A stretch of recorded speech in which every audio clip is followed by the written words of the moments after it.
സംസ്ഥാനത്ത് +1 പരീക്ഷകൾക്ക് അല്പസമയത്തിനകം തുടക്കമാകും. പരീക്ഷയ്ക്കായി വിദ്യാർത്ഥികൾ സ്കൂളുകളിൽ എത്തിത്തുടങ്ങി. ഹയർ സെക്കൻഡറി പരീക്ഷകൾ അടുത്ത മാസം 18 വരെയും വൊക്കേഷണൽ ഹയർ സെക്കൻഡറി പരീക്ഷകൾ 13 വരെയുമാണ് നടക്കുക. 4.5 ലക്ഷത്തോളം വിദ്യാർത്ഥികളാണ് +1 പരീക്ഷ എഴുതുന്നത്. കോവിഡ് സാഹചര്യത്തിൽ സ്കൂളുകളിൽ പ്രത്യേക ക്രമീകരണങ്ങൾ ഒരുക്കിയിട്ടുണ്ട്. വിവരങ്ങളുമായി വിവിധയിടങ്ങളിൽ ഞങ്ങളുടെ പ്രതിനിധികൾ ചേരുന്നു. ആദ്യം തിരുവനന്തപുരം മണക്കാട് സ്കൂളിൽ നിന്ന് SS ശരണാണുള്ളത്. ശരൺ, എല്ലാവരും എത്തിയിട്ടുണ്ടാകും. ഇതിനകം തന്നെ എല്ലാ ഒരുക്കങ്ങളും പൂർണ്ണമായും സജ്ജീകരിക്കപ്പെട്ടിട്ടുമുണ്ട്. ആദ്യമായിട്ടാണ് ഒരു കോവിഡ് സാഹചര്യത്തിൽ പരീക്ഷ എഴുതേണ്ടുന്ന ഒരു സാഹചര്യമുള്ളത്. എങ്ങനെയാണ് ഈ കാര്യങ്ങൾ പോകുന്നത്? എന്താണ് ഇപ്പോഴത്തെ അവിടുത്തെ സാഹചര്യം?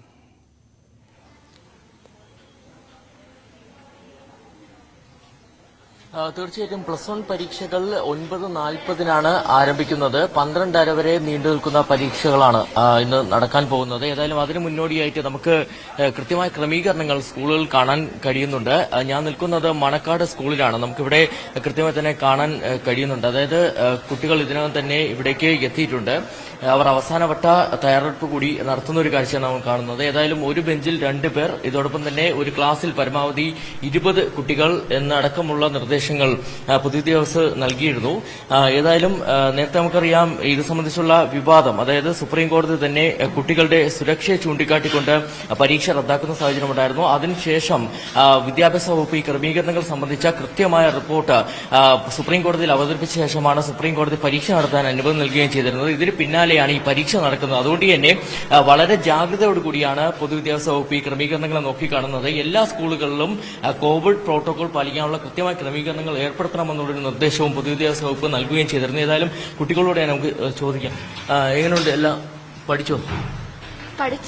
ആദ്യം ഒരു സമയം പറഞ്ഞ് ഇങ്ങനെ മാറിക്കൊണ്ടിരിക്കുകയാണ് ചെയ്യണത്. പിള്ളേരെ കാര്യമൊക്കെ കഷ്ടം തന്നെ. നമ്മൾ വലിയ പ്രതിസന്ധിയിലാണ് പരീക്ഷ എഴുതാൻ തുടങ്ങിയത്. ബാക്കിയെല്ലാം എഴുതുമ്പോൾ കണ്ടറിയാം. ക്രമീകരണങ്ങൾ എങ്ങനെയുണ്ട്? ക്രമീകരണമല്ല, എല്ലാവരും സുരക്ഷിതത്വം പാലിച്ച് തന്നെ ഇരിക്കുന്നത്. പരീക്ഷയ്ക്ക് വേണ്ടി എല്ലാം കോവിഡ് എല്ലാം പാലിച്ച് തന്നെ ഇരിക്കുന്നത്.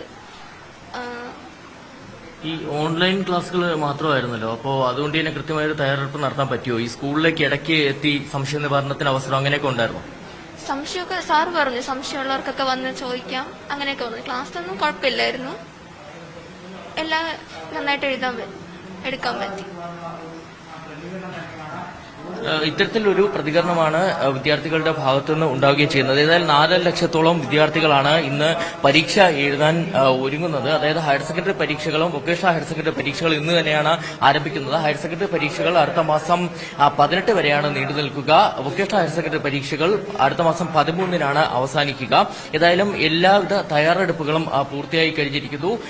നമുക്ക് ഇവിടെ എത്തുമ്പോൾ, അതായത് സ്കൂളിന് മുന്നിൽ തന്നെ, അതായത് ഇവിടേക്ക് പരീക്ഷ എഴുതാനായി എത്തുന്ന വിദ്യാർത്ഥികളെ തെർമൽ സ്കാനർ ഉപയോഗിച്ച് പരിശോധിക്കും. അതിനുശേഷം ടെമ്പറേച്ചർ കൂടുതലുള്ള വിദ്യാർത്ഥികളെ പ്രത്യേക റൂമുകളിലിരുത്തിയാണ് പരീക്ഷ എഴുതിപ്പിക്കുന്നത്. മറ്റു വിദ്യാർത്ഥികൾ അകത്തേക്ക് കയറുകയും ഒപ്പം തന്നെ മാസ്ക് ഉണ്ടെന്ന് ഉറപ്പാക്കുകയും സാനിറ്റൈസർ അടക്കമുള്ള കാര്യങ്ങൾ ഉറപ്പുവരുത്തുകയെല്ലാം ചെയ്ത ശേഷം വിദ്യാർത്ഥികളെ ഇവിടേക്ക് എത്തിക്കുന്നു. ഏതായാലും ഈ ക്ലാസ് മുറികളിലെല്ലാം തന്നെ നമുക്ക് കൃത്യമായ ക്രമീകരണങ്ങൾ കാണാൻ കഴിയുന്നുണ്ട്. സനീഷ്. ശരി, SS ശരണാണ് തിരുവനന്തപുരത്ത് നിന്ന് സ്കൂളിൽ നിന്ന് വിവരങ്ങൾ നൽകുന്നത്. അവിടെ ശരണോട് സംസാരിച്ച വിദ്യാർത്ഥിനി പറഞ്ഞതുപോലെ വലിയ ആശയക്കുഴപ്പങ്ങൾക്കിടയിലൂടെയാണ് ഇത്തവണ പരീക്ഷയിലേക്ക് എത്തിച്ചേരേണ്ടി വന്നത്. അവർക്ക് സ്വാഭാവികമായിട്ടും ഈ കാലത്തിൻ്റെ പ്രതിസന്ധികൾ അവർക്ക് മറികടക്കാനാകട്ടെ എന്ന് പ്രതീക്ഷിക്കുകയാണ് വേണ്ടത്. മറ്റുള്ളിടങ്ങളിലും പരീക്ഷ എഴുതാൻ കുട്ടികൾ എത്തിയിട്ടുണ്ട്. MS സനീഷ് കുമാർ എറണാകുളത്തെ സ്കൂളിൽ നിന്നാണ്, SRV സ്കൂളിൽ നിന്നാണ് നമ്മോടൊപ്പം ചേരുന്നത്. അനീഷ്, അവിടെയും കുട്ടികൾക്ക് ആശങ്കയും ഉണ്ടാകും, പ്രതീക്ഷയും ഉണ്ടാകും. നേരത്തെ തന്നെ പഠിച്ചതാണ്, അതുകൊണ്ട് പരീക്ഷ എഴുതാൻ ഒരു ധൈര്യത്തോടെ ആയിരിക്കും വന്നിരിക്കുക. പക്ഷേ ഉണ്ടായിരിക്കുന്ന ആശയക്കുഴപ്പം അവർക്ക് ചെറിയ സമ്മർദ്ദം ഉണ്ടാക്കുകയും ചെയ്യും. മറ്റൊരുക്കങ്ങളെല്ലാം ശരിയാം വിധത്തിലല്ലേ അവിടെ നടന്നത്? തീർച്ചയായും ഈ സുപ്രീം കോടതിയുടെ അടക്കം ഇടപെടലുകൾ ഉണ്ടായ സാഹചര്യത്തിൽ പഴുതുകളില്ലാത്ത രീതിയിൽ കുട്ടികളുടെ പരീക്ഷ നടപ്പിലാക്കുന്നതിനാണ് എന്തായാലും സ്കൂളുകൾ ലക്ഷ്യമിടുന്നത്. നമുക്കിപ്പോൾ കാണാം, ഒരു ഗേറ്റിൽ കൂടി മാത്രമാണ് കുട്ടികളെ ഈ സ്കൂളിനകത്തേക്ക് പ്രവേശിപ്പിക്കുന്നത്. മാതാപിതാക്കളും മറ്റുമൊക്കെ എത്തിയാൽ അവർക്ക് പുറത്തു നിൽക്കാനുള്ള ഒരു സൗകര്യം മാത്രമേ ഉള്ളൂ. അതിനുശേഷം കുട്ടികളെത്തുമ്പോൾ ആദ്യം തന്നെ കൈ കഴുകി അകത്തേക്ക് പ്രവേശിക്കുന്നതിനുള്ള ഒരു സംവിധാനമാണ്. കൈ കഴുകിയ ശേഷമാണ് പിന്നീട് തെർമൽ സ്കാനറും മറ്റും വെച്ച് താപനില പരിശോധിക്കുന്നു. പിന്നീട് സാനിറ്റൈസറുകൾ നൽകുന്നു. ഇങ്ങനെയൊക്കെയാണ് കാര്യങ്ങൾ ക്രമീകരിച്ചിരിക്കുന്നത്. ഒരു ക്ലാസ്സിൽ 20 കുട്ടികൾക്ക് മാത്രമാണ് പരമാവധി ഇരിക്കാൻ അനുമതിയുള്ളത്. ഒരു ബെഞ്ചിൽ 2 കുട്ടികൾ. നമുക്ക് എന്തായാലും കുട്ടികൾ വിളിക്കാം. നമ്മളെ പലതവണ മാറ്റിവെക്കുകയും വലിയ അനിശ്ചിതത്വങ്ങളൊക്കെ ഉണ്ടായ ശേഷമാണ് പരീക്ഷ നടക്കുന്നത്. എന്താണ് നിങ്ങൾക്ക് ഇപ്പം ഈ പരീക്ഷ എഴുതാൻ വരുമ്പോൾ പറയാൻ? കൊറോണ ആയതുകൊണ്ട് കുഴപ്പം അല്ല, ഈ പരീക്ഷ എഴുതാൻ വരുമ്പോൾ ഒരു ഭയം ഉണ്ടോ? അങ്ങനത്തെ ഒരു ഇല്ല, സാധാരണ പോലെയാണ്. സാധാരണ ഒരു പരീക്ഷയ്ക്ക് വരുന്ന പോലെ തന്നെയാണ് ഇപ്പോൾ വന്നിരിക്കുന്നത്. എന്താണ് ഒരു പുതിയൊരു അനുഭവമാണ് ഇത്ര നാൾ ഉണ്ടായിരുന്നത്. അങ്ങനെ ചെറിയ ഇതില്ല എന്നാലും കുഴപ്പമില്ല. സ്കൂളിലൊക്കെ ഇടയ്ക്ക് വന്നും സംശയങ്ങളൊക്കെ ചോദിക്കുന്നൊക്കെ ഉണ്ടായിരുന്നോ ടീച്ചേഴ്സിനൊക്കെ? വന്നായിരുന്നു, ഇനി ഞാൻ വന്നായിരുന്നു. അങ്ങനെ ഒരു ഭയമൊന്നുമില്ല വരാൻ, പരീക്ഷ എഴുതാനും വരാനും? ഉണ്ട്, ചെറിയ പേടിയൊക്കെ ഉണ്ട്. അപ്പോൾ പോയിട്ട് തീർച്ചയായും പൂർണ്ണമായൊരു ആശങ്ക മുക്തനല്ല എന്നാണ് ആ കുട്ടി പറയുന്നത്. എങ്കിലും നേരത്തെ വന്ന് ടീച്ചർമാരോടും മറ്റുമൊക്കെ കാര്യങ്ങളൊക്കെ ചോദിച്ച് മനസ്സിലാക്കുകയും ഒക്കെ ചെയ്തിരുന്നു. കൃത്യമായൊരു നിരീക്ഷണം ഓരോ തലത്തിലും കയറി വരുന്നിടത്ത് പിന്നീട് പരിശോധന നടത്തുന്നു. ഊഷ്മാവിൽ വ്യതിയാനമുണ്ടെങ്കിൽ പിന്നീട് മറ്റു ഇടങ്ങളിലേക്ക് മാറ്റി നടക്കമുള്ള ക്രമീകരണങ്ങളുണ്ട്. എന്തായാലും അധ്യാപകരടക്കമുള്ള ആളുകളുള്ള അവരോട് നമുക്ക് കാര്യങ്ങൾ ചോദിക്കാം. സാർ, എങ്ങനെയാണ് ഒരു ക്രമീകരണങ്ങൾ ഏർപ്പെടുത്തിയിരിക്കുന്നത്? സാർ പറഞ്ഞു സാർ, പ്രിൻസിപ്പളാണ്. പ്രിൻസിപ്പളിനോട് തന്നെ കാര്യങ്ങൾ. സാർ, എങ്ങനെയാണ് സുപ്രീം കോടതി പോലും ഇടപെട്ട ഒരു പരീക്ഷയാണ്, അതിൻ്റെ ഒരു ഗൗരവത്തിൽ തന്നെയാണ്? തീർച്ചയായിട്ടും എല്ലാവിധ പ്രോട്ടോക്കോളും പാലിച്ചുകൊണ്ട് തന്നെയാണ് നമ്മൾ ചെയ്യുന്നത്. പിന്നെ ഞങ്ങൾക്ക് വൊക്കേഷണൽ ഹയർ സെക്കൻഡറി ആണ്, 2 ബാച്ചുകാർക്കും പരീക്ഷയുണ്ട്. 60 കുട്ടികൾ എഴുതുന്നുണ്ട്. അപ്പോൾ എല്ലാവർക്കും കൃത്യമായിട്ട് നമ്മൾ സാനിറ്റൈസ് ചെയ്തു, കഴിഞ്ഞ ദിവസങ്ങളിൽ ചെയ്തു.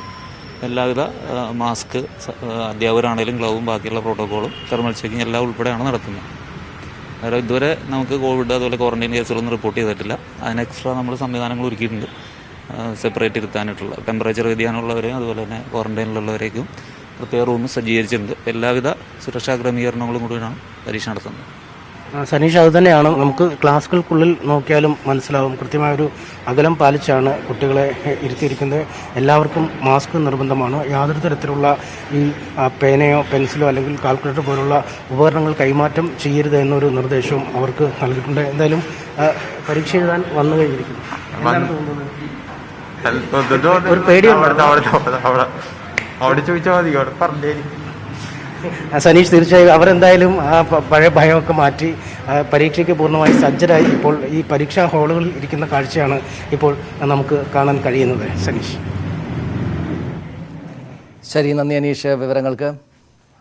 കുട്ടികൾ പരീക്ഷ എഴുതാൻ വേണ്ടി എല്ലാ ഹാളിലും എത്തിയിട്ടുണ്ട്. ഇപ്പോൾ നമ്മോടൊപ്പം CV അനുമോദ് മലപ്പുറത്ത് നിന്നാണ് ചേരുന്നത്. വളാഞ്ചേരി ഗവൺമെൻറ് ഹയർ സെക്കൻഡറി സ്കൂളിലായിരിക്കണം അനുമോദ് ഉള്ളത്. അനുമോദ്, എവിടെ, ഏത് സ്കൂളിലാണുള്ളത്? ഇവിടെ ഇതുപോലെ കുട്ടികൾ എല്ലാവരും പരീക്ഷയ്ക്ക് തയ്യാറായി വന്നു കഴിഞ്ഞില്ലേ? മറ്റ് വിവരങ്ങൾ എന്താണ്? സനീഷ, ഞാൻ വളാഞ്ചേരി ഗവൺമെൻറ് ഹയർ സെക്കൻഡറി സ്കൂളിലാണുള്ളത്. ഇപ്പോൾ നമുക്ക് കാണാം, കുട്ടികളൊക്കെ പരീക്ഷ എഴുതാൻ വേണ്ടി എത്തിക്കൊണ്ടിരിക്കുകയാണ്. ഒരു വഴിയിലൂടെ മാത്രമാണ് കുട്ടികളെ പ്രവേശിപ്പിക്കുന്നത്. ആദ്യം ഇവിടെ അവരുടെ ശരീരോഷ്മാവ് പരിശോധിച്ച് അവർക്ക് പനിയോ മറ്റ് പ്രശ്നങ്ങളൊന്നുമില്ല എന്ന് ഉറപ്പുവരുത്തി സാനിറ്റൈസ് ചെയ്ത് ഈ കോവിഡ് മാനദണ്ഡങ്ങളെല്ലാം പാലിച്ചുകൊണ്ടുള്ള നടപടി പ്രകാരം മാത്രമാണ് കുട്ടികളെ ഉള്ളിൽ പ്രവേശിപ്പിക്കുന്നത്. നമുക്ക് കാണാം, കുട്ടികളൊക്കെ ഇപ്പോൾ പരീക്ഷാ ഹാളിലേക്ക് കയറുവാൻ വേണ്ടി എത്തിക്കൊണ്ടിരിക്കുകയാണ്. നമ്മോടൊപ്പം ഈ സ്കൂളിലെ പ്രിൻസിപ്പൽ ചേരുന്നുണ്ട്. മാഡം, എത്ര കുട്ടികളെ പരീക്ഷ എഴുതുന്നത്? നമുക്ക് ഇന്ന് 267 കുട്ടികൾ പരീക്ഷ എഴുതാണ്ട്. ഓഫ്ലൈൻ ആയിട്ടുള്ള ആദ്യത്തെ എക്സാമാണ് ഈ ഓൺലൈൻ പഠനം കഴിഞ്ഞു വരുന്ന കുട്ടികൾക്ക്. എന്തെല്ലാം സൗകര്യങ്ങളാണ്, എന്തെല്ലാം മാനദണ്ഡങ്ങളാണ് നമ്മളിവിടെ ചെയ്യുന്നത്? ഈ കുട്ടികളെ സംബന്ധിച്ചിടത്തോളം ഇവർ സ്കൂളിൽ +1 ക്ലാസ്സിലേക്ക് അഡ്മിഷൻ വാങ്ങിയതിൻ്റെ ശേഷം ഒരു ദിവസം പോലും പഠിക്കാനായിട്ട് ക്ലാസ്സിൽ വന്നിരുന്നിട്ടില്ല. സ്കൂൾ അവർക്ക് പരിചയമില്ല. അവർ അഡ്മിഷൻ കഴിഞ്ഞ് പോയിട്ട് പിന്നെ അവർ പരീക്ഷയുടെ ഹാൾ ടിക്കറ്റ് വാങ്ങാൻ വേണ്ടി മാത്രമാണ് സ്കൂളിലേക്ക് വരുന്നത്. സ്കൂളിലെ കാര്യങ്ങളും നിയമങ്ങളും നിർദ്ദേശങ്ങളും ഒന്നും അവർക്ക് നേരിട്ട് കേട്ടിട്ടുള്ള ഒരു പരിചയമില്ല. ഞങ്ങൾക്ക് കുട്ടികളെയും പരിചയമില്ല, അവർക്ക് ഞങ്ങളെയും പരിചയമില്ല.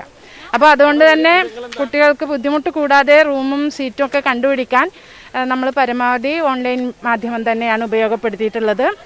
ക്ലാസ് ഗ്രൂപ്പുകളിലൂടെ ഇവരുടെ റൂം അറേഞ്ച്മെൻറ്റ്, സീറ്റിംഗ് അറേഞ്ച്മെൻ്റ് എല്ലാം മുൻകൂട്ടി തന്നെ കുട്ടികളിലേക്ക് എത്തിച്ചിട്ടുണ്ട്. ആവശ്യമായിട്ടുള്ള എല്ലാ നിർദ്ദേശങ്ങളും നൽകിയിട്ടുണ്ട്. അതുപോലെ സ്കൂളിൽ ഇപ്പോൾ ഇന്ന് നമുക്ക് 12 റൂമേ ഉള്ളൂ. അടുത്ത ദിവസം 32 റൂം വരെ പരീക്ഷ എഴുതാനുണ്ട്. ഈ വിശാലമായ കോമ്പൗണ്ടിൽ പല ബിൽഡിങ്ങുകളിലായിട്ടാണ് റൂമുകൾ അറേഞ്ച് ചെയ്യേണ്ടി വന്നിട്ടുള്ളത്. ഒരു ക്ലാസ്സിൽ 20 പേരല്ലേ? ഒരു ക്ലാസ്സിൽ 20 പേര്. അനുമോദ്. അപ്പോൾ നമ്മൾ ഈ സ്കൂളിന്റെ ഒരു റൂം ലേ ഔട്ട് നമ്മൾ നോട്ടീസ് ബോർഡിൽ പ്രദർശിപ്പിച്ചിട്ടുണ്ട്. CV അനുമോദാണ് അവിടെ നിന്ന് മലപ്പുറത്ത് നിന്ന് വിവരങ്ങൾ നൽകുന്നത്.